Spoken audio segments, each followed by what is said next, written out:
Of all the things that are in short supply in our lives, self-control likely tops the list for most of us. When people were asked to list their character strengths in a study conducted in 54 nations and the 50 U.S. states, self-control came last. Self-control is the ability to control our feelings, emotions and reactions. A recent public example of a lapse in self-control comes from Tim Armstrong, the chief executive officer of AOL, who had to apologize for publicly firing an employee. It was an emotional response, Armstrong said in his apology. Luckily, there's a lot we can do to mitigate willpower depletion and enhance our ability to exercise self-control, including the following 8 tips. In today's video, I will share with you some of the ways you can up and increase your self-control. If you are new here, consider subscribing to this channel for more inspiring videos like this. And now, let's get to it. 1. Look at the big picture. A study shows that abstract and global or high-level thinking promotes self-control success. That is, people are more likely to exercise self-control when they see the proverbial forest beyond the trees and when they don't get bogged down by specific minutiae. For example, when working on a long-term project, it's easy to get frustrated by the multitude of small steps required to get you there. Instead, periodically reminding yourself and others on the team of the end goal serves to promote self-control by preventing discouragement. 2. Know the perils of inadequate sleep. A University of Washington study, reported in Harvard Business Review, indicates that sleep deprivation drains glucose in the prefrontal cortex, thereby depleting the fuel needed for self-control. Sleep restores it.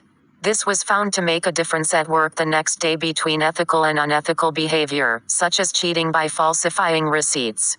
Those who slept 6 hours or less were more likely to engage in deviant work behaviors than those who slept more than 6 hours. The implications for those running a business are too important to ignore. Organizations, says the lead researcher Christopher M. Barnes, need to give sleep more respect. Executives and managers should keep in mind that the more they push employees to work late, come to the office early, and answer emails and calls at all hours, the more they invite unethical behavior to creep in. Are you driving your people too hard? Do you encourage team members to prioritize sleep in their lives? Do you set a good example yourself? Tired workers are not good for business. 3. Relax already. Popular views of self-control are that we should try to control impulses, fight temptations and actively exercise willpower. Nothing could be further from the truth, it seems. A new study from researchers at the University of Illinois found that people primed with words suggesting action, such as start, or get on with it, were more likely than others to make impulsive decisions that undermine their long-term goals. In contrast, those primed to rest or stop found it easier to avoid impulsive decisions. Our research, says Dr. Dolores Albarracin, suggests that the relaxed state is better at inhibiting the pull of temptations. This may very well have some impact in how we manage people.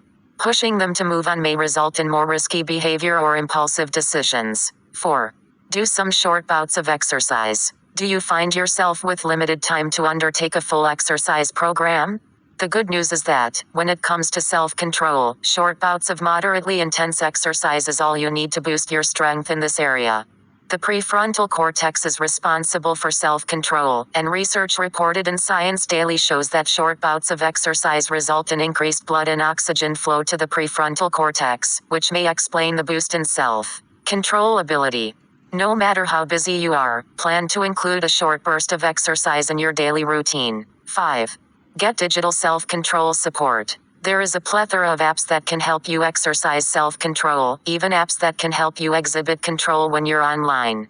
There are many other ways to help you outsource your self-control, a self-blackmailing service to help keep you from quitting, whether it's writing a blog or losing weight, Stick.com that keeps you from many other ways to help you outsource your self-control, a self-blackmailing service to help keep you from quitting, whether it's writing a blog or losing weight, Stick.com that keeps you committed to any goal, Gympack to ensure you never miss another workout, as well as other similar apps to track your workouts, and Mint.com or Expense Manager to keep track of your spending and help you make better money decisions. 6. Know yourself. Emotional self-control, or impulse control, are cornerstones of emotional intelligence. Know yourself so you can manage your emotions and impulses. For example, are you in the habit of reacting hastily to issues? Once you get started, do you find it hard to stop talking? Are you able to stay composed and positive in stressful circumstances? Can you exercise patience in annoying situations? The ability to keep disruptive emotions and impulses in check is the mark of a seasoned leader. Self-awareness precedes self-management. Here are 2 emotional intelligence assessments to help you increase your self-knowledge in this area: the Emotional Quotient Inventory and the Emotional Competence Inventory. You can also find out how you score on self-control measures by taking the free online VIA Inventory of Strengths. It's a psychological assessment of 24 character strengths, one of which is self-control. 7. Avoid decision fatigue. Self-control has important implications in the quality of our decisions. Roy F. Baumeister, author of Willpower, Rediscovering the Greatest Human Strength, notes that after people have made a number of decisions, no matter how small, they've used up their willpower, and their self-control is compromised. Decision fatigue has a negative impact on our decisions.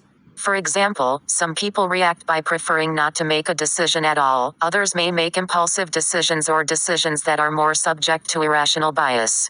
Avoid making decisions about important matters at the end of the day, when you have already made a multitude of decisions, as we all do during the normal course of a day. One study, for example, shows that some judges in court have been known to make poorer decisions at the end of the day. Put some aspect of your life on default mode so you don't have to make too many unnecessary decisions. Steve Jobs, for example, always dressed in 501 jeans and black turtlenecks. President Obama wears only blue or gray suits. "I'm trying to pare down decisions," he told Vanity Fair. "I don't want to make decisions about what I'm eating or wearing, because I have too many other decisions to make." You need to focus your decision-making energy. You need to routinize yourself. You can't be going through the day distracted by trivia. Take an inspiration from this to see what you can do to simplify decision-making in the more mundane aspects of your life. 8. Sip some lemonade. In an interview with the American Psychological Association, Baumeister talks about the role of glucose in self-control. Glucose is the chemical in the bloodstream that carries energy to the brain, muscles, and other organs and systems. In simple terms, Baumeister says, glucose is fuel for the brain. Acts of self-control reduce blood glucose levels. Low levels of glucose predict poor performance on self-control tasks and tests. Willpower can be restored by raising your blood sugar. He recommends periodically replenishing glucose, even if it's just with a glass of lemonade, to strengthen your ability to maintain self-control. Thank you for watching our video. Hope you were inspired to start observing self-control. If you did, why not do us a favor by subscribing to our channel for more videos?